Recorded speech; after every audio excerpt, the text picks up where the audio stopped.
Sobat Atlantis semuanya, kita ketemu kembali di Rabu malam. Malam ini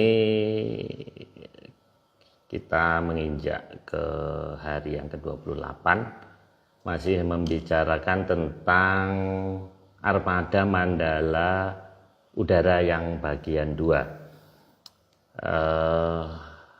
Minggu lalu kita terhenti sejenak karena kita membahas tentang Majapahit dan Brantas. Namun kali ini kita sesuai dengan schedule yang sudah dibikin oleh Mas Nogo. Jadi kita tetap pada ada acara membahas udara, armada Mandala udara. Kita tunggu sebentar Mas Agung. Ya. Oke, Mas Agung. Selamat malam. Ini ya. Ganti ini lagi ya.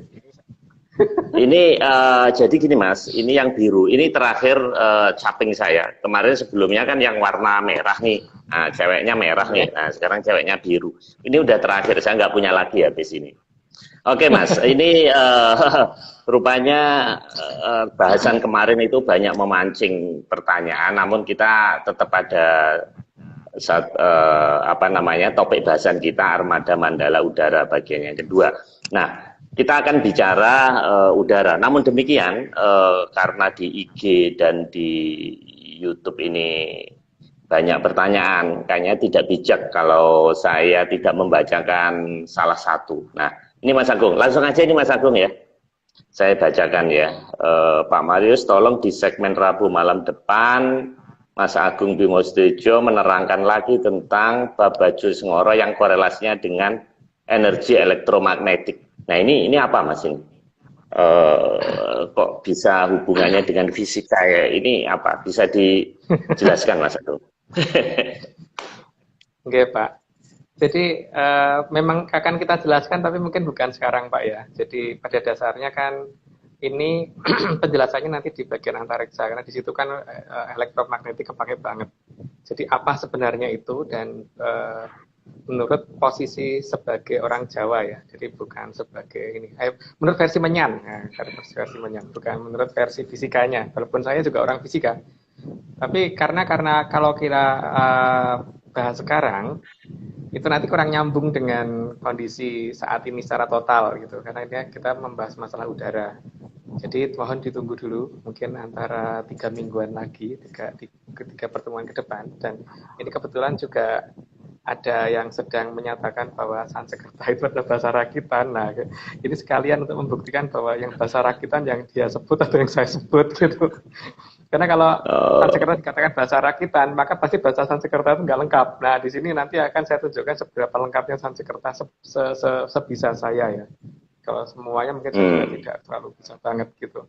Tapi ada beberapa istilah yang bahkan di versi Sains itu belum ada. Itu yang sudah ada di Sanskerta. Tapi di Sains masih belum ada. Tapi di bagian nah ini kalau ada orang yang mengatakan bahwa ini adalah bahasa rakitan ya kita lagi pertanyakan dulu ayo ada 10 pertanyaan yang saya kirim lewat Pak Marius itu dia bisa jawab dulu apa tidak kalau tidak dan nanti baru kita tunjukkan bahwa ini loh dalam Sanskerta ini artinya ini artinya ini gitu. Tapi itu sebaiknya nanti supaya tidak diklaim bahasanya dia gitu. Oke Mas Agung, sambil jalan ya ini di chat udah rame banget ini kita senang sekali udah 47 yang gabung ini rekor Mas Agung baru 1 menit hampir 50. Oke Mas Agung kita langsung masuk ke materi. Jadi gambar pertama ini ada medan elektromagnetik ya. Ini apa Mas Agung ya? Ini saya. Nah ini apa ini? Jadi pada dasarnya gini loh Pak. Saya tuh hanya mau menunjukkan bahwa kalau suatu benda bermuatan sejenis itu pasti kan tolak menolak ya. Jadi kalau kekuatannya misalkan di sini satu kolom mungkin jaraknya segini. Tapi kalau lebih besar lagi misalkan dua kolom pasti jaraknya lebih jauh kan. Kalau tiga kolom pasti lebih jauh lagi karena kekuatan tolak menolaknya makin besar gitu. Tapi kalau benda yang bermuatan berbeda jenis itu pasti akan tarik menarik. Jadi akan cenderung untuk bersatu karena tarik menarik. Nah, di sini sebenarnya masalahnya adalah karena saya mau menunjukkan hubungan ini nanti dengan mendung. Karena saat ini banyak orang ngomong bahwa berbentuknya mendung yang ada petirnya itu disebabkan karena angin yang bergerak ke atas, kemudian terjadi gesekan, maka terjadi pengumpulan muatan, kemudian karena terjadi perbedaan muatannya besar, cuma jeder gitu kan. Nah ini saya tidak setuju. Ini akan mungkin gambar berikutnya Pak. Seharusnya gambar berikutnya itu, iya kan? Oke. Coba gambar berikutnya. Awan cumulus. Nah, coba lihat dari bentuknya aja Pak. Itu bentuknya kayak piring kan? Pertama itu. Terus yang kedua gini ya Pak ya. Kalau di dalam mendung itu kan yang ada bintik-bintik air, uap-uap air kecil-kecil gitu. Jadi kalau misalkan uap-uap air kecil itu kemudian mempunyai suatu muatan, maka berarti kalau muatannya makin besar, maka seharusnya jarak antar partikel air, uap air tadi akan makin menjauh, bukan makin rapat, bukan makin tebal gitu. Jadi harusnya makin menjauh. Kalau makin menjauh, maka seharusnya yang terjadi adalah mendungnya bubar, bukan terbentuk mendung yang makin tebal. Gitu Pak maksudnya. Artinya kalau itu terjadi bentuk mendung yang makin tebal dan muatannya sejenis, jadi ini mencurigakan. Ini pasti bukan alami. Di dalamnya pasti ada sesuatu yang ditutupi dan bentuknya kayak gitu yang ditutupin gitu loh Pak. Kan tapi oke, Mas. Kalau orang pawang mindain hujan itu bagaimana? Apa itu juga buatan? Apa hanya buatan yang bisa dipindahkan itu? Memang tidak ada bentuk yang di alamnya, harusnya tidak ada sesuatu hal yang alami. Kalau saya perhatikan semuanya itu sudah ada terkonsep semua. Jadi di sini justru yang aneh adalah ketika kita mengatakan itu alami. Jadi kalau kita perhatikan Pak ya, mungkin gini aja deh. Kalau kita punya magnet yang makin kuat gitu. Ketika kutub utara magnet dihubungkan, disamakan dengan kutub utara magnet, kalau pas pasti lari gitu kan. Selatan dengan selatan juga gitu, pasti lari. Karena pasti muatan jenis itu tolak menolak. Kalau magnetnya makin kuat, berarti lompatnya juga makin jauh. Dan jarak yang didekatkan itu akan makin susah gitu. Ada jarak tertentu di mana dia nggak mungkin bisa mendekat lagi. Jadi ketika dikatakan bahwa uap air tersebut bermuatan, ingat Pak ya, kalau uap air tersebut bermuatan dan ketika muatannya makin besar, maka jarak antar uap air harusnya makin menjauh. Kalau makin menjauh berarti harusnya mendungnya bukan makin berkumpul, tapi makin bubar. Gitu. Nah, ketika mendungnya itu makin berkumpul dan muatannya sejenis, ini pasti ada sesuatu kan Pak? Gitu. Apalagi sampai bisa melemparkan suatu petir ke ground ataupun ke atas, karena petirnya kadang-kadang juga nggak cuma ke bawah, kadang-kadang ke samping, kadang-kadang ke atas, kadang-kadang ke bawah. Ini tidak selalu menuju ground. Itu juga menunjukkan bahwa ini tidak alami, ada sesuatu di situ itu. Jadi ini ada ada sesuatu yang melayang yang sedang mengendalikan itu, dan efek dari melayangnya itu pasti satu akan mempengaruhi yang namanya sinyal TV. Jadi kadang-kadang begitu dia lewat itu TV akan gambarnya agak buram, bisa mempengaruhi sinyal radio, bisa mempengaruhi sinyal handphone dan sebagainya, mempengaruhi sinyal radar dan sebagainya. Cuman mereka ngerti bahwa gimana Pak? Oke, tapi tidak semuanya tidak alami kan Mas? Kan pasti ada juga yang alami seperti teori fisika yang kita pelajari dulu waktu sekolah. Ya, saya nggak percaya itu malah Pak.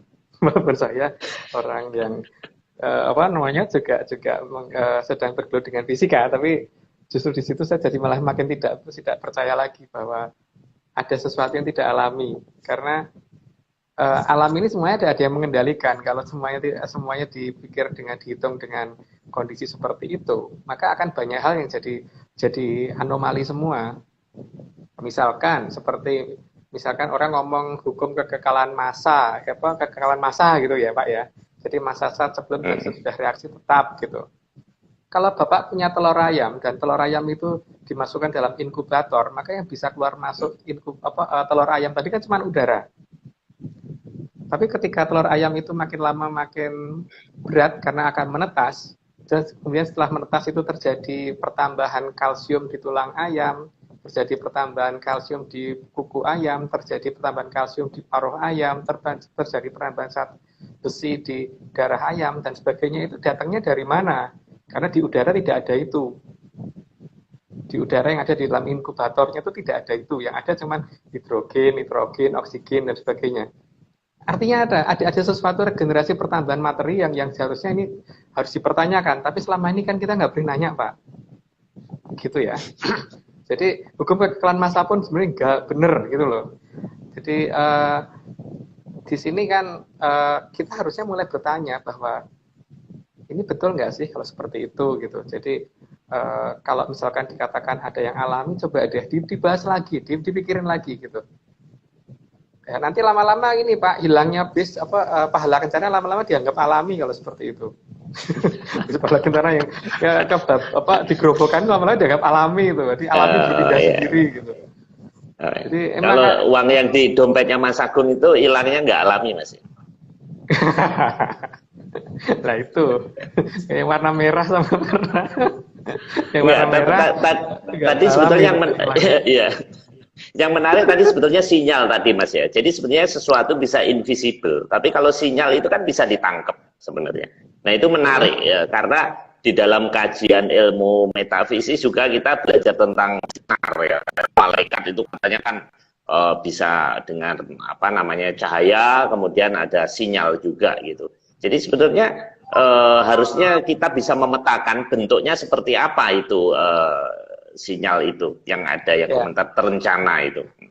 Iya, memang itu nantinya akan kita bahas itu. Karena kalau saat ini kita bahas kan nanti akan diklaim bahwa itu bahasa non Sanskerta gitu kan. Jadi kalau dia ngerti perbendaharaan katanya dulu, entar dulu.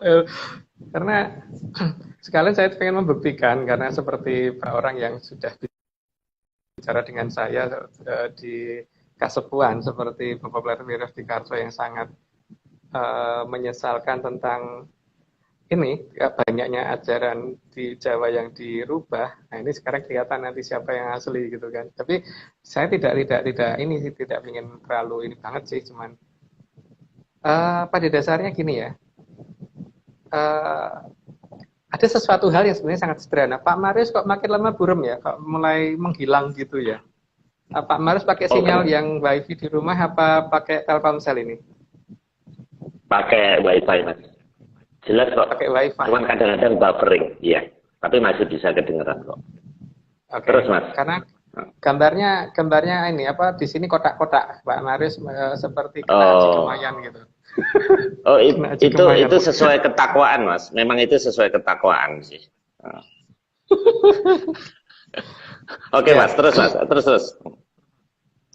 Jadi kan kita akan mencoba menunjukkan bahwa sebenarnya bahasa yang asli di dunia ini itu bahasa apa gitu nantinya.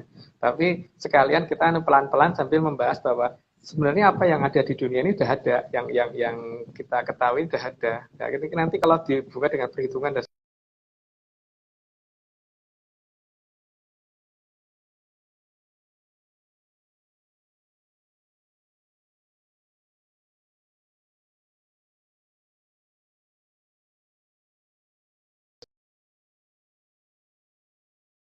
atas apa gitu. Jadi supaya penjelasan dari mereka itu lebih detail. Kalau penjelasan dari saya kan saya itu cuman apa gitu. Jadi kalau saya dikasih penjelasan dari sana kan sana lebih akan bisa ngasih penjelasan lebih jauh. Tapi tetap harus menunggu karena kalau tidak kalau misalkan saat ini saya jelaskan berarti kan akan diklaim oleh pihak lain, bahasa lain gitu loh yang sudah terlanjur menyatakan bahwa Sanskerta adalah bahasa rakitan gitu.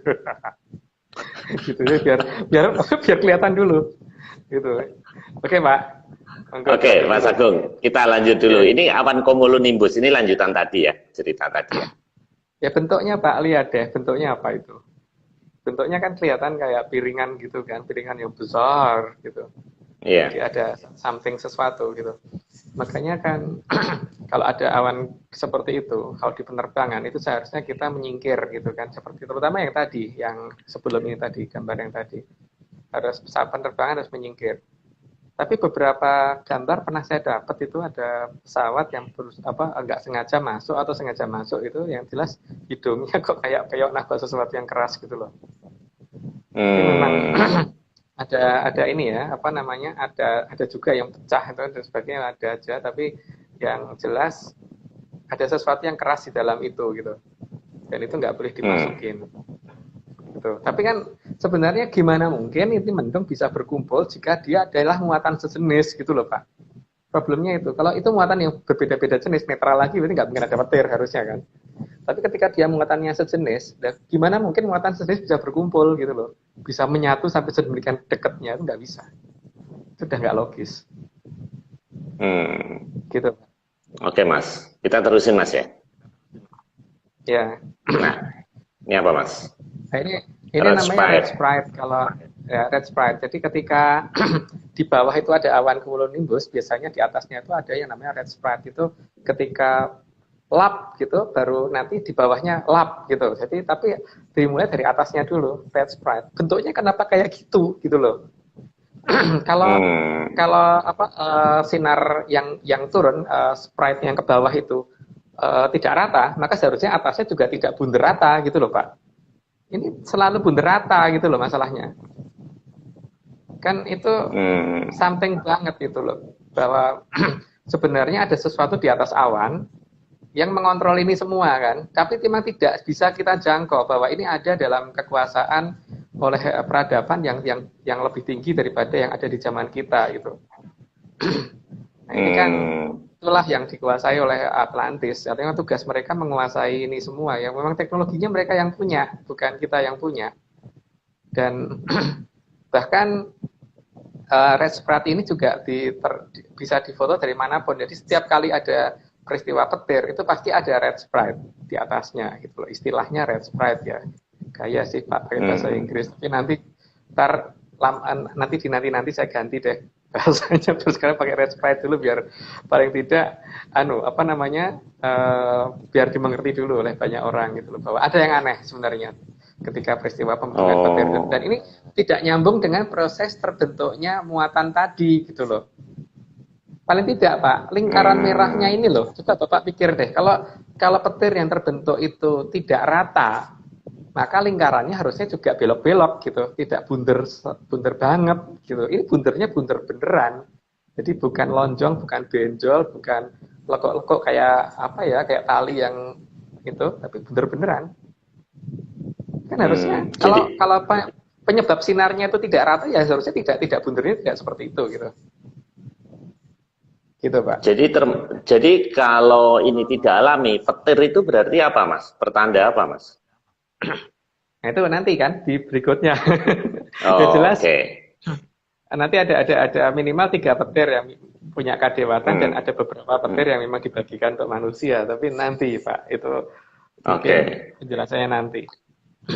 Mas, ini saya harus intercept karena ada pertanyaan penting.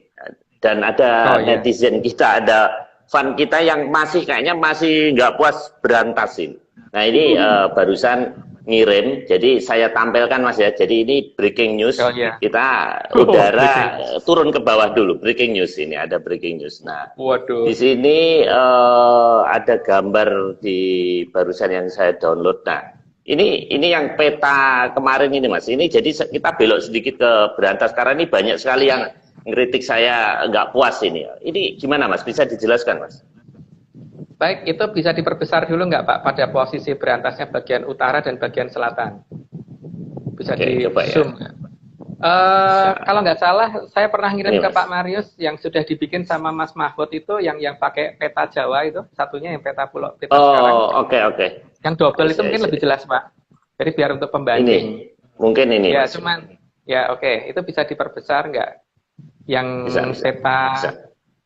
yang peta bawah dulu biar jelas, nanti kita bandingin dengan peta atas atau ke atas dulu, terserah Pak Maris, maunya atas dulu ke bawah dulu. Jadi ini aja. Yang membuat Mas Mahfud ya. Jadi yang dulu pada saat Zoom pakai ID Gibran, dan ternyata Gibran adalah nama anaknya, jadi beliau namanya Pak Mahfud. Nah itu beliau berhasil memetakan ini, cuman kalau dari skala yang sebenarnya ini terlalu sempit karena berantas itu lebih lebar. Karena kan itu kan bergerak dari selatan menuju ke utara, dari Pelabuhan Ratu menuju ke arah muara Teluk Jakarta. Nah, di Oh, jadi dari sini Mas, dari selatan ke utara sini. ya, tapi ke utaranya melebar dan itu kurang lebar. Itu kayak sungai kecil kalau seperti itu. Karena Hmm. lokasi paling pendeknya di 8 lebarnya di 8 kilometer. Jadi makin ke utara makin lebar, makin lebar, makin lebar, makin lebar gitu. Makanya Hmm. makanya saya sebenarnya sudah sangat senang sekali ketika Presiden Jokowi ini mau memindahkan ibu kota. Saya gembira sekali karena saya tidak ingin Indonesia tidak punya ibu kota ya Pak. Harus punya ibu kota gitu. Tapi itu haknya presiden kan, mau dipindah di mana itu monggo. Cuman kalau kita kan hanya bisa ngasih usulan, jangan di sana. Tapi kalau memang mau dipindah ke Kalimantan, ya silahkan. Tapi jangan dipertahankan terlalu lama di Jakarta gitu. Khawatir saja saya. Ya saya cuman sebagai warga negara yang ini ya, apa namanya? Ya agak yang peduli begitu. Jadi ya jangan sampai kita nggak punya ibu kota gitu. Nah, Oke. yang di, Terus kalau kita bandingkan dengan peta yang dari tadi Pak, atas yang nih di Mas ya. atasnya, ya. Nah ini kan di Oke. atas ada Teluk Jakarta juga. Ini ada sungai yang melebar dari apa memanjang dari selatan ke utara. Itu di sepanjang Pulau Jawa. Cuma ada satu sungai itu gitu loh. Memanjang dari utara ke selatan, Hmm. cuma satu sungai itu. Dan Pak Marius perhatiin di bagian utara itu ada Teluk Jakarta. Buktinya Teluk Jakarta kenapa? Karena posisi nama Japara itu masih di sebelah kanan. Jepara itu ada di sebelah kanan banget. Itu bisa dicari sih. Nah, ketika itu ada Jepara masih di kanan, berarti yang di atasnya itu adalah Teluk Jakarta. Dan di situ Hmm. menunjukkan juga posisi kerajaan Mataram zaman Panembahan Senopati. Maka terdekat Sungai Berantas ini di sebelah timur Sungai Berantas ada daerah namanya Mataram, gitu kan? Ada dua nama itu. Kalau diperbesar bisa nggak kelihatan nggak itu Pak namanya? Mataram. Bisa kelihatan nggak diperbesar? Oh, ini Agak ini ke ini. Mungkin ini Mas. Ini nih ya. ya ada dua Ini nih. tulisan harusnya Mataram. Ya salah satunya itu. Oh, iya iya iya Nah ini. itu yang menjadi alasan saya. Maka saya sangat yakin bahwa Panembahan Senopati sampai dengan raja tertentu ya, saya nggak mau ngomong sampai raja Kincapan, itu ada di daerah Jakarta, gitu. Hmm. Jadi, Mas, ini peta yang buat siapa Mas ini Mas? nah itu Maksudnya saya Belanda atau siapa atau zamannya Marco Polo dulu atau Columbus? ya nggak saya kurang tahu Pak, yang jelas bukan saya yang bikin gitu. Atau mungkin Pak Marius bukan yang bikin. Nah, monggo dicari bareng-bareng itu siapa yang bikin gitu. Di sini Oh. menunjukkan bahwa artinya mereka sebenarnya tahu loh Sungai Berantas yang sebenarnya ada di mana dan proses penutupan Sungai Berantas sampai tidak kelihatan itu mungkin mereka juga tahu. Mungkin ini Pak ya, salah satu bukti yang keberadaan Sungai Berantas adalah kemarin kan saya sempat ke Kebun Raya Bogor. Dan pada saat ke Kebun Raya Bogor itu kan ada satu pohon yang tumbang. Satu pohon yang tumbang itu kalau nggak saya kirim ke Pak Marius ya. Waktu itu saya ini. Ada nggak di situ Pak? Coba Pak ditunjukkan dulu. Mas sambil jalan aja Mas. Ini saya harus kirim dari WA ke apa namanya ke email. Sambil nanti di akhir aja Mas. Oh ya, Uh, ya. uh, uh. Oke. Oke, karena gini Pak ya. Akar tanaman itu akan selalu mencari tanah yang makin tua. Karena tanah makin tua itu unsur haranya makin banyak. Dan tanah makin tua itu seharusnya ada di bawah. Makin ke bawah gitu kan. Struktur tanah seharusnya begitu. Jadi makin ke bawah makin tua. Tapi kalau tanah ini adalah tanah timbunan, kalau tanah timbunan, jadi misalkan gini, ini misalkan sungai ditutup di beton, terus kemudian ini ditutup tanah. Nah tanah pertama ini pasti tanah permukaan. Terus makin ke atas tanahnya makin tua. Nah, kebalik struktur umurnya. Ketika struktur umur tanahnya makin kebalik, maka di daerah yang tanahnya artifisial atau tanah timbunan tadi, tanah buatan tadi ya, bukan tanah timbunan, di daerah yang bukinan tadi, yang seharusnya sungai besar itu, maka di daerah itu semua tanamannya akan cenderung ada suatu keanehan di mana seharusnya yang namanya tanaman itu kalau membesar ke atas maka akarnya juga akan masuk ke bawah makin dalam. Tapi karena tanah tuanya ada di permukaan, maka kecenderungan pohon-pohon yang ada di Kebun Raya Bogor itu menunjukkan bahwa akar tanaman itu bergeraknya ke samping bukan menuju ke bawah gitu. Jadi bergeraknya ke samping ke kanan kiri gitu. Jadi pohon-pohon yang ada di Kebun Raya Bogor itu akan sangat rawan terkena yang namanya angin ribut, jadi gampang tumbang gitu.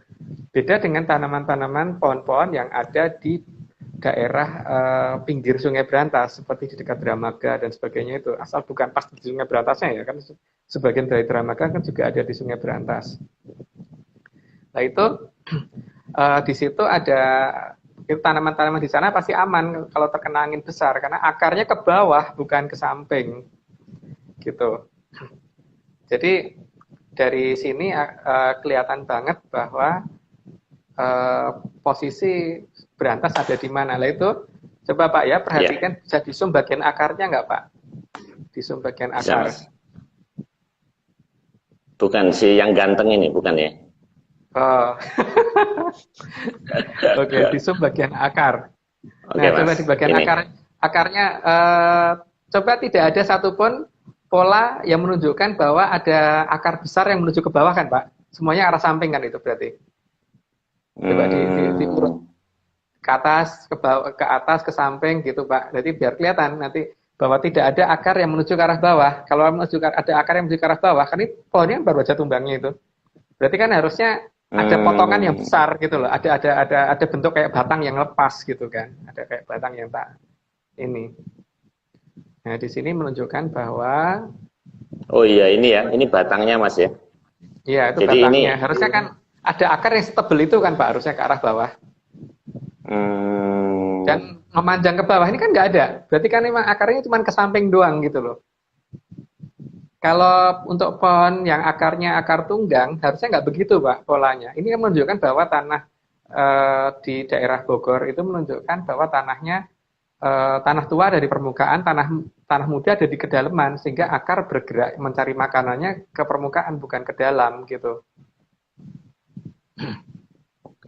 Jadi ini hanya untuk menunjukkan bahwa salah satu bukti dari keberadaan Sungai Berantas itu ini, dan ini bisa diikutin Pak. Jadi kalau kita ngikutin terus sampai ke arah Jakarta, nanti pohon-pohon semuanya akan seperti itu, tidak menuju ke bawah akar-akarnya, sehingga kalau ada badai atau apa itu banyak pohon tumbang di daerah Jakarta karena ada di atas sungai besar gitu. Itu kan yang ini ya. Terus kalau perlu saya ulangi lagi bahwa keberadaan itu kan nggak perlu Pak. Jadi kan sudah gambarnya. Oh ya, sama ya. Saya mau menunjukkan aja bahwa nggak ada akar ini ya, cuma segini ya. Maksudnya nggak ada ininya kan Mas yang ke bawah. Oke. Iya. Terus. Nah, kalau kita ke daerah Kerawang, itu pada saat ada Lion Air jatuh kemarin, itu kan ada satu penyelam yang mohon maaf meninggal karena terbawa arus ke utara. Ada arus deras di bawah laut, itu apaan gitu. Jadi kan pasti ada yang arus ke atas ke utara itu apaan gitu loh. Berarti kan ada arus dari yang ditimbun yang melalui bawah ya. Itu kan seperti kasus Venturi. Jadi kalau seperti kalau kita pegang pipa pedang selang air, kalau kita pencet begini maka nyemburnya makin kencang gitu kan. Makin kecil ininya berarti nyemburnya makin jauh gitu. Nah, itu juga begitu karena makin ke utara kan makin dibikin ke bawah gitu sehingga ada efek Venturi istilahnya. Jadi terjadi semprotan yang makin kencang ke arah utara, tapi semprotan itu ada di bawah laut. Maka ketika penyelam mencari reruntuhan Lion Air, banyak reruntuhan yang ke bawah ke arah utara, bahkan penyelamnya ada yang sampai ke bawah ke arah utara. Terus ditambah lagi dengan kondisi salinitas air yang ada di Teluk Jakarta, Pak. Kondisi salinitas air yang ada di Teluk Jakarta itu jelas banget menunjukkan bahwa di sana itu merupakan teluk dengan kandungan garam paling rendah. Boleh diuji kalau itu paling gampang. Ini masyarakat bisa nguji dengan sendiri-sendiri. Bisa dibandingkan dengan kandungan garam yang ada di Cirebon, Semarang, Pekalongan, dan sebagainya gitu. Karena apa? Kalau kita membandingkan itu, nanti kita akan menemukan bahwa kandungan garam di Teluk Jakarta itu paling rendah. Artinya bahwa di Jakarta ini tidak ada intrusi air laut masuk ke daratan. Nggak ada. Itu ya, versi Menyan menyatakan tidak ada intrusi air laut yang masuk ke daratan. Tapi yang ada adalah intrusi air darat, air tanah, air tawar yang masuk ke lautan. Gitu. Maka, paling tidak, kalau mungkin mau nyoba, tapi agak konyol nyobanya ini, kalau misalkan punya sepeda motor gitu, dicuci di pinggir dicucikan di tempat cuci motor yang ada di daerah sekitar Cilincing, Priok dan sekitarnya yang jaraknya dengan pantai nggak begitu jauh. Terus kemudian motor itu dibawa ke Semarang gitu, dicuciin di yang jaraknya sama dengan seperti tempat cuci motor di Cilincing yang nggak begitu jauh dari ini. Maka waktu di Semarang akan gampang karatan, Pak. Karena kandungan garamnya di sana lebih tinggi. Makanya dilihat aja tidak ada ini kan tempat pembikinan garam di sepanjang pantai utara yang dekat Jakarta gitu. Dari namanya juga kelihatan tadi sudah ada yang ngomong kemarin juga sudah kita beritahukan bahwa ada nama Bekasi, bekas air. Ada daerah Jati Bening, ada daerah Pulau Gadung, ada daerah Pulau Gebang, ada daerah Pulau Mas, ada daerah Bulak Kapal, ada daerah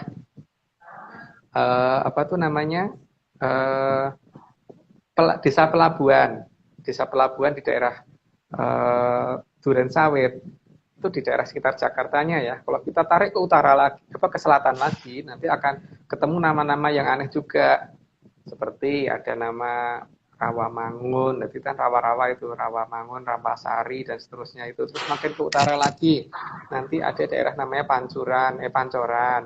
Terus makin ke utara lagi ada daerah namanya Kali, Botolnya Nandi gitu loh Pak.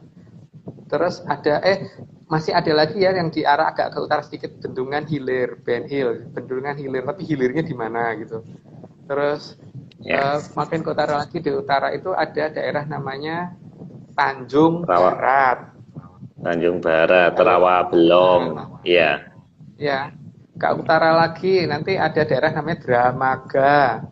Terus setelah itu banyak nama cici gitu. Ada Cibinong, Cijerus, Cijerus itu air yang dalam. Terus makin ke utara lagi ada namanya Pelabuhan Ratu. Kok ke utara? Ke selatan lagi ya, ada namanya Pelabuhan Ratu. Paling selatannya di Pelabuhan Ratu.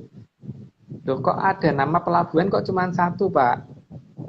Kalau misalkan Berantas dipakai untuk tempat pelayaran, kenapa nama pelabuhannya adanya di situ, bukan di Jawa Timur gitu? Artinya kan Berantas memang benar-benar ada di wilayah Jawa Barat gitu. Nah, ini ada yang menarik Mas, komentar dari si Jawa. Dia bilang gini, scientific fiction yang unik. Kalau ada sungai besar dari Laut Utara Jakarta menuju Laut Selatan, akan sangat strategis dijadikan sebagai jalur perdagangan dari arah Selat Malaka menuju Australia, seperti terusan Suez di Mesir, kalau memang ada. Nah ini lucu juga gitu. Kalau memang itu lebar banget, kita bisa bikin itu jadi lalu lintas perdagangan Mas, dengan lebar 8 kilo itu. Ya iya. Atau dulunya memang untuk perdagangan. Emang iya, dulunya emang iya. Makanya kenapa ada nama Bulak Kapal di utara, kenapa ada nama Pelabuhan Ratu di selatan, kenapa ada nama Dramaga di Bogor. Berarti memang daerah pelayaran tuh Pak. Kenapa ada nama Tanjung Barat? Kenapa ada nama desa pelabuhan di Duren Sawit? Ya memang itu memang iya. Berarti memang daerah sana memang daerah pelabuhan. Bukan daerah pelabuhan, apa namanya? Daerah pelayaran, memang daerah niaga. Jadi memang dekat situ gitu loh masalahnya. Ya itulah Berantas yang sebenarnya. Mas, tadi kan bilang ngomong peta ya. Ini di depan saya ini ada peta, Mas. Gede banget petanya, tapi ini versi tukang kayu Mas. Ini saya liatin sedikit. Nah ini peta. Ya? ini Pulau Jawa. Nah ini tadi ini Berantasnya di sini. Nah ini sebetulnya petanya NKRI Mas. Ini sampai sana. Nah itu. Nah saya mau nunjukin aja bahwa saya juga punya versi peta juga gitu, versi tukang kayu. Tapi. Ya. Tukang kayu dalam arti beneran Mas, ini bukan politik Mas. Oh ya. Oke Mas, kita lanjutkan Mas. Kita membahas udara. Oke, ini Blue Jet Mas. Apa ini Mas di sini Mas? Nah itu Blue Jet adalah bagian dari Red Sprite yang sebelah bawah Pak. Jadi itu juga sering kelihatan. Jadi kalau ini kan menunjukkan. Oh ini bahwa, ya, yang sebelah bawah sini Mas ya, yang di sini. Ya. Jadi harus ada red sprite dulu baru Blue Jet-nya muncul gitu. Terus setelah itu di bawahnya lagi, di bawah mendung baru muncul petir lagi gitu loh Pak. Itu fenomenanya selalu begitu. Jadi karena manusia yang tinggal di daratan sehingga tidak bisa melihat yang di atasnya mendung gitu kan. Tapi kan dengan teknologi zaman sekarang ada penerbangan, ada luar angkasa dan sebagainya sehingga itu bisa difoto saat ini. Udah ada Blue Jet dan red sprite itu bisa difoto. Nah, di sini kan saya cuma menunjukkan bahwa ini loh, lihat, kalau misalkan muatan itu berasal dari muatan sejenis yang ditarik oleh muatan yang beda jenis, maka seharusnya kan bentuknya nggak seperti itu. Karena itu kan berarti bukan suatu muatan jenis yang besar kemudian lompat gitu, tapi kan ini seperti sesuatu yang dipancarkan dengan sengaja oleh sesuatu yang kita tidak tahu itu apa gitu kan. Kok Gitu. seperti knalpot Mas ya bentuknya ya? Nah itu Pak Maris malah pinter. Benar, iya, memang seperti knalpot. Jadi di sini kan apa namanya, ada exhaust dari suatu pesawat apa yang kita tidak punya, di peradaban kita tidak ada. Bahkan negara paling maju pun belum bisa membuat pesawat sejenis itu. Dan ini ada di wilayah yang saat ini tidak bisa kita lihat, pemiliknya ada di sana, gitu kan. Gitu. Jadi ya saat ini memang mereka yang ini mengendalikan itu semua sih. Jadi mereka tuh ada. Kalau mereka bisa mengendalikan itu semua ya ini ada berarti gitu. Oke, Mas. Ini kayak pusaran angin. Ya. Ini kan pusaran angin. Pusaran angin itu selalu digambarkan bentuknya seperti ini. Nah, bisa dilihat kalau pusaran angin itu menuju ke sesuatu kan ada dua macam ya. Tekanan di tengah itu besar atau tekanan di tengah itu kecil gitu kan. Kalau tekanan di rata-rata kan, kalau tekanan di apa namanya, yang di bagian tengah itu terjadi kekosongan udara, maka kemudian udara lain akan bergerak menuju ke sana gitu. Cuman yang jadi masalah, gimana mungkin itu bisa terjadi gitu. Kalau alasannya kalau perbedaan temperatur, Pak Maris bisa nyoba gini. Pak Maris bikin akuarium tertutup. Terus dalam akuarium tertutup itu kita sediakan 2 buah gelas. Yang satu diisi air 100 derajat Celcius, yang satu diisi es yang kalau bisa sampai minus 10 derajat Celcius gitu. Karena apa? Berarti kan perbedaan temperatur di sini sudah 110 derajat Celcius. Kalau alasan terbentuknya badai itu karena perbedaan temperatur, bukan karena ada sesuatu yang membuat itu, maka seharusnya ini bisa terbentuk badai. Jadi kalau kita masukin asap, misalkan asap dupo ya, misalkan asap dupo kita masukin, maka seharusnya asap dupo tadi akan berbentuk seperti itu. Tapi kan enggak. Atau kolamnya atau akuarium diperbesar lagi. Yang penting kan itu perbedaan temperatur tidak sampai 100 derajat, kenapa bisa sampai seperti itu gitu loh. Atau gini, misalkan pengen lebih ekstrem lagi, kita sediakan suatu tempat yang tahan temperatur tinggi. Misalkan tahan sampai 5.000 derajat gitu. Kemudian kita masukkan cor-coran aluminium panas yang masih meleleh gitu, masih merah gitu. Di sedekatnya itu kita kasih es yang suhunya minus 10 derajat Celcius gitu, dengan volume yang sama. Terus kita masukkan asap di situ, kita bakar dupo di situ. Apakah asap itu akan membentuk pusaran seperti itu? Kalau teori tentang terbentuknya angin itu adalah karena model-model seperti itu, maka seharusnya kan ini perbedaan temperatur yang lebih tinggi, harusnya lebih cepat terbentuknya badai di situ kan, di tempat yang kita bikin tadi gitu. Ini kan enggak, Pak. Artinya apa? Ini bukan terjadi dengan proses seperti itu. Ini bukan proses sesuatu yang alami, tapi memang ada yang ngipasin gitu. Memang ada yang kipas-kipas gitu loh, Pak. Jadi ada yang bawa, ada yang bikin gitu. Gitu. Jadi ada yang mengendalikan. Jadi bukan sesuatu yang alami. Kalau yang alami kita buktikan untuk temperatur yang seperti itu aja. Karena kan banyak orang ngomong karena badai bisa terbentuk karena di sana temperatur di lautan sekian derajat, di darat sekian derajat. Temperatur perbedaannya tidak sampai 100 derajat itu bisa bikin badai seperti itu. Lah kita bikin yang bedanya lebih jauh kan. Yang bedanya sampai 1000 derajat kalau perlu gitu loh. Atau enggak sampai 1000 derajat, 500 derajat aja deh. Bisa enggak sih terbentuk itu? Enggak bisa, Pak. Yakin enggak bisa terbentuk. Artinya pembentukan badai itu bukan dibentuk oleh perbedaan temperatur dan perbedaan tekanan. Jadi kan kita beromong masalah perbedaan temperatur. Oke, sekarang kita ngomong masalah perbedaan tekanan. Kalau perbedaan tekanan itu kita bisa lakukan karena perbedaan tekanan kecenderungannya adalah untuk tekanan makin besar akan menyebabkan temperatur merendah. Tekanan makin kecil akan menyebabkan temperatur memanas, gitu kan. Jadi gini, supaya ada perbedaan tekanan di titik satu yang kita kasih temperatur tinggi tadi, sambil kita tarik, kita exhaust keluar udaranya dari posisi yang lain yang di temperatur rendah tadi, kita masukin, kita kipasin pakai kipas angin gitu. Terus menyan kita nyalain, menyan kan ngeluarin asap Pak. Nah, asapnya ini harusnya muter, harusnya kan sesuai dengan teori itu, maka seharusnya terjadi pusaran, gitu kan? Kalau tidak, ini sudah temperaturnya sudah kita atur sesuai dengan yang ada di teori, terus kemudian tekanan udaranya juga sudah kita atur sesuai dengan yang ada di teori. Tapi yang terjadi adalah kondisi di mana tidak terbentuk seperti yang dinyatakan banyak orang. Artinya apa? Artinya ini hal yang terjadi bukan alami. Jadi ini sesuatu yang memang dikendalikan gitu. Makanya, Mas, ini ada yang tanya ini, Mas Kabalisme, apakah Bathara Maruta yang mengendalikan mendung dan petir?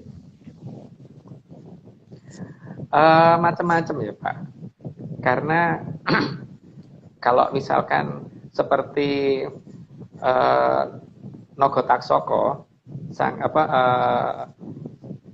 Nagataksaka itu adalah petir yang ekornya warna putih, itu kepunyaan Sang Hyang Bathara Ismaya. Kalau yang petirnya warna merah itu Guntur Geni, itu kepunyaan Sang Hyang Bathara Wisnu. Kalau yang petirnya berwarna agak kebiruan, ya, dia sebutnya itu namanya Guntur Watu, itu kepunyaan Sang Hyang Bathara Indra. Macam-macam banyak banget Pak.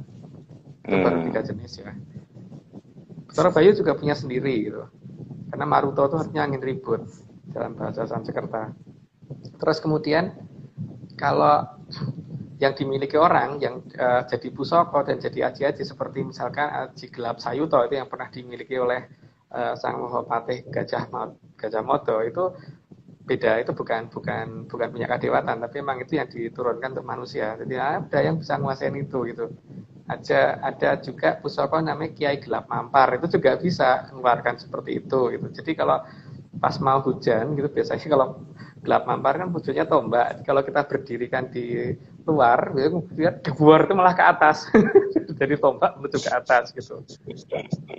Itu Kiai Gelap Mampar. Nah itu harusnya nggak ada di Pedo Sasongko Pak. Karena kalau Pedo Sasongko sampai nggak ada, kebangetan itu. Jadi centini juga harusnya saya ada. Punya itu. Mas. Ada. Ayo, kalau ada. Lupa, nanti minggu depan deh Mas. Saya cari Mas. Minggu depan. Mas, kalau Ki Ageng Selo yang nangkep petir, gimana itu penjelasannya? Jadi gini Pak ya. Dari zaman dulu sampai zaman sekarang itu Bathara Ismaya pada saat ngomong itu kan ganti-ganti nama dan ganti-ganti wujud. Jadi pertama kali memang pakai nama Semar. Di zaman kerajaan Dahanapura pakai nama Ki Sabragel. Pada zaman kerajaan yang di bawahnya lagi itu ganti-ganti nama. Kadang kan ada yang pakai nama Ki Bancak Doyo, terus kemudian di zaman Mataram, terus mulai dari zaman Pak Karno itu pakai nama Tunggul Jati Jaya Mongrogo sampai sekarang itu masih pakai nama itu. Nah, Ki Ageng Selo itu dari zaman Pajang ya, kalau tidak salah di atas Pajang, di atas Pajang sampai Pajang itu masih Ki Ageng Selo yang pegang. Ya, beliau memang yang namanya ketitisan Sang Hyang Bathara Ismaya ya pasti bisa Pak, kalau hanya memerintahkan Sang Hyang Nagataksaka itu untuk makdor gitu ya bisa aja gitu ya. Jadi jawabannya ya seperti itu, karena ini kan masalahnya kan bagaimana mungkin orang akan menerima itu sebagai suatu logika ketika mereka bahkan melihat pun enggak gitu kan. Masalahnya kan ketika Pedo Sasongkonya tidak membuka ke arah situ, menjadi orang baik Pak. Kalau di cerita wayang Mas Ki Ageng Selo kan ngambil petir terus katanya dimasukin di kurungan gitu. Itu benar apa? Ya, atau hanya legenda aja itu? Tidak seperti itu sih seharusnya, karena memang dia punya yang namanya istilahnya guntur wedang ya, itu punya. Jadi memang nenek moyang kita punya seperti itu. Cuman masalahnya kan ya tidak mungkin dimasukin ke dalam seperti itu, tapi bisa aja dibikin seolah-olah seperti itu, begitu hanya untuk mengetes kesetiaan orang, kemudian ini jangan disiramin air, begitu disiramin air dibikin makdor, padahal ngedornya memang sudah dikendalikan oleh si beliaunya sendiri, bukan karena kena airnya, itu bisa aja Pak. Jadi, Oke Mas, kita lanjutkan. Oh ini ketemu Mas, kitabnya ketemu. Rupanya ini. Nah di sini nih. Nah ini Centini saya punya, Weda Sasangka saya juga punya. Oh ternyata saya tumpuk ini Mas tadi. Oke. Belum saya baca. Oke, Mas ini ini angin lesus Mas. Ini katanya bisa ngangkat kalau dulu kalau kecil ada nyanyian, kalau ada itu kan ada nyanyiannya sambil kita harus kotekan ya. Jadi lesung, terus kemudian alu, terus di kotekan gitu supaya lesusnya nggak turun. Nah itu gimana Mas itu penjelasan Atlantisnya? Jadi memang ini semua berarti tidak alami toh Pak. Kalau alami mau klotekan seperti apapun, ya babat aja, lewat aja gitu loh. Tapi kenyataannya kan enggak. Itu kan berarti ketika memang sudah ada perjanjian antara nenek moyang kita dengan Atlantis waktu itu, bahwa ketika ada kode begini dari bawah jangan dilewatin, gitu kan, gitu sudah ada perjanjian itu. Tapi kan masalahnya kan ketika model-model perjanjian itu memang berbentuk yang sederhana, tidak nyambung memang kadang-kadang. Tapi ya seperti gini aja, seperti kalau Pak Marius nyetir mobil terus ngelakson, maka mobil di perempatan jalan, ketika mau ke perempatan jalan kemudian kita ngelakson, maka seharusnya untuk tanda kendaraan yang lain itu berhenti dulu Pak Marius jalan, gitu kan? Atau kalau Pak Marius dengar suara klakson, maka Pak Marius ngerem, gitu kan? Nah, ketika kendaraan ini dianggap tidak alami, terus apa hubungannya antara klakson dengan kemudian kendaraan berhenti, gitu kan? Karena kendaraannya dia yang pegang, Pak. Itu begitu demikian. Lah ketika dari bawah ada kode yang sesuai dengan ini, kan itu semuanya sistemnya perjanjian kan? Ya seperti kita nyalakan membunyikan klakson, itu kan juga perjanjian dengan orang banyak bahwa kalau di klakson ya minggir atau gimana gitu kan, atau ngasih jalan karena mau disalib, atau kemudian kalau di perempatan berhenti dulu karena sudah ada yang mau lewat gitu kan. Kalau ada presiden lewat, ada sirine seperti itu, atau ada ambulan lewat, kita kan juga harus ngalah Pak. Tapi apakah karena ada suara ambulan itu kemudian mobil ini tiba-tiba bisa minggir sendiri gitu kan? Kalau dianggap dianggap mobil itu tidak ada ininya, tidak ada yang mengendalikan, ya salah. Berarti kan ini kan kesimpulannya orang pada klotekan itu apa hubungannya? Ya, enggak ada hubungannya. Tapi kan secara perjanjian memang sudah ada bahwa kalau ada suara itu, ada bentuk-bentuk seperti itu, mbok ojo tego gitu kan, jangan dilewatin gitu kan. Dan itu believe it or not loh Mas, di waktu kecil dulu kita begitu itu terus hilang beneran itunya. Lesusnya itu hilang. Nah, sekarang orang pada nggak punya lesung, nggak punya alu, makanya angin pada di mana-mana. Jadi ini semua kan sifatnya kesepakatan. Ya seperti tadi lah, kalau Pak Marius ngelakson tadi kan ya itu suatu pertanda bahwa aku harus lewat loh gitu kan. Tapi juga sana berhenti dulu gitu juga bisa kan. Atau kamu minggir dulu karena kamu terlalu pelan. Tak klakson karena supaya minggir kan terlalu pelan gitu kan. Sama aja. Jadi itu hal-hal yang seperti itu tuh menunjukkan bahwa tidak alami gitu loh. Semuanya tidak alami. Gitu. Kalau alami nggak begitu. Kalau alami ya berarti... Mas Agung begitu yakinnya ya tidak alaminya itu. Setelah kemarin kali berantas, sekarang tidak alami bahwa mendung, petir segala itu sebenarnya bisa dibuktikan secara saintifik enggak sih Mas sebenarnya? Seperti penjelasan Mas Agung tadi kan miniatur, tapi kan ini alam ini gede gitu kan ya. Alam ini kan luas gitu. Kalau pakai alat apa namanya, misalnya kita ngirimin drone gitu, mendekat gitu gimana Mas? Ya silahkan Pak, malah bagus kalau ada yang mau meneliti seperti itu gitu, berarti malah bisa terbantu gitu. Karena paling tidak kan mungkin teman-teman yang pernah ikut ke lapangan akan tahu sendiri gitu, seperti misalkan ya mungkin bukan hanya saya ya, anggap aja saya nggak bisa malahan. Jadi kalau Pak Marius kan masih pernah golf kan, nggak mungkin kalau nggak pernah golf. Dan kalau Pak Marius golf itu di lapangan golf semendung apapun biasanya nggak hujan kan, tapi di luarnya bisa hujan terus. Itu kan berarti si pawang hujan yang ada di lapangan golf itu bisa kontak dengan yang bawa mendung supaya minta tolong di sini jangan hujan dulu, gerimis dikit, titis-titis kecil nggak apa-apa deh, tapi jangan terus sampai ganggu lapangan golfnya gitu kan. Jadi ini ada cerita Mas, kalau di tambang itu musuh tambang itu mining itu kan hujan. Nah karena dia ada pit-pit yang itu lubang-lubang itu, nah daripada kita nyewa pompa itu kan mahal tarifnya gitu, per jamnya berapa. Nah mendingan kita nyewa pawang aja, mendungnya dipinggirin gitu. Jadi biar nggak hujan daripada tapi akibatnya Mas di daerah lain jadi hujan kan, berarti gimana tuh? Kita dosa nggak gitu? Kita mindahin hujan di tempat lain? Ya, itu kan masalahnya bukan pada masalah dosa atau tidaknya dulu Pak, tapi masalahnya kan itu bisa terkendali kan sebenarnya. Jadi ketika kita menganggap semuanya itu tidak alami, itu bisa dikendalikan. Tapi kalau kita sudah menganggap bahwa itu tidak bisa dikendalikan oleh manusia, ya sekarang berarti ya memang dia berhak kebanjiran gitu kan. Nah, salahnya di tempat yang dipindahin, kenapa dia nggak bisa mindahin? Gitu juga masalahnya. Kenapa dia nggak dekat dengan alam? Gitu. Alam itu bisa diajak bicara, kok dia diajak bicara gitu kan. Kenapa dibiarin aja dia bertindak seperti itu gitu. Jadi yang pada dasarnya kan bagaimana supaya ini semua bisa terkendali. Gitu. Jadi bukan alam bergerak dengan liar. Nah, makanya ada kendali sodo Mas ya.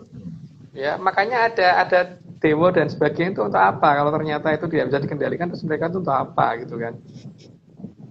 Gitu. Ini ngikutin chat rekan-rekan ini saya ketawa sendiri. Katanya di Atlantis itu ada dosa nggak ya gitu ya. Hukum alamnya beda. Mas, kita lanjutkan Mas. Kita tinggal 5 menit nih Mas. Beberapa slide lagi, nanti nggak selesai. Nah ini apa Mas? Angin darat. Ya, angin darat itu kan prosesnya kayak yang ya model-model kayak tadi kan Pak. Katanya karena kalau malam itu daratan jadi lebih dingin daripada lautan. Ketika daratan lebih dingin daripada lautan, berarti daratan mempunyai tekanan lebih besar. Tekanannya lebih besar, karena tekanannya lebih besar, maka dia akan mendorong angin menuju ke arah lautan. Nah, ketika angin terdorong ke arah lautan, maka di daratan udaranya kosong, sehingga udara dari atas akan turun ke bawah, gitu. Nah, ketika udara di atas daratan tadi kosong, maka udara di atas lautan akan bergerak menuju ke arah daratan. Dan ketika udara di atas lautan tadi kosong, maka udara yang terdorong ke arah lautan tadi akan kembali ke arah atas, sehingga terbentuk pola siklus seperti itu berdasarkan teori fisika. Gitu Pak ya. Tapi kan kenyataan nggak demikian, karena kadang-kadang kita bisa menemukan angin darat pada waktu siang, gitu kan. Ternyata bisa loh nelayan berlayar pada saat siang, menggunakan layar malah menuju ke laut bukan menuju ke darat. Ataupun kebalikannya, angin laut itu kan harusnya dari laut ke darat itu harusnya pada saat siang. Tapi kenyataannya justru kadang-kadang kebalik, gitu kan. Ini semua kan hanya menunjukkan bahwa kalau misalkan memang benar-benar teori itu betul, maka seharusnya tidak terjadi hal-hal yang bertentangan dengan teori itu, gitu kan. Kecuali kalau memang ini tidak alami. Nah, kadang-kadang saya lihat kok di pinggir pantai itu pada waktu siang hari loh malah naik pakai layar itu ke arah lautan, dan kadang-kadang malah pas malam hari itu pakai layar ke arah daratan. Itu kan kebalik Pak, dari teori nyatanya itu tidak mirip sama sekali gitu loh. Jadi ini semua ada yang mengendalikan, dan yang mengendalikan adalah yang sedang kita bicarakan gitu. Gitu loh Pak. Kira-kira kita ngomong kayak gini, mereka tahu nggak Mas ya? Ya tahu lah Pak. Karena kalau tidak tahu kan mereka sudah mungkin ya protes.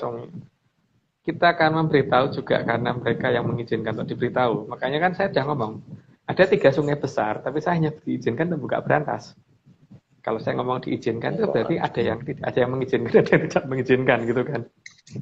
Yang duanya gede juga Mas. Yang 2 lagi gede juga Mas. Bahaya nggak? Gede Pak. Gede Pak. Lumayan gede. Gede. Teman saya tidak berhak untuk menceritakan itu. Karena memang ada 3 kerajaan yang akan muncul. Nah, gitu. Iya Pak, lanjut.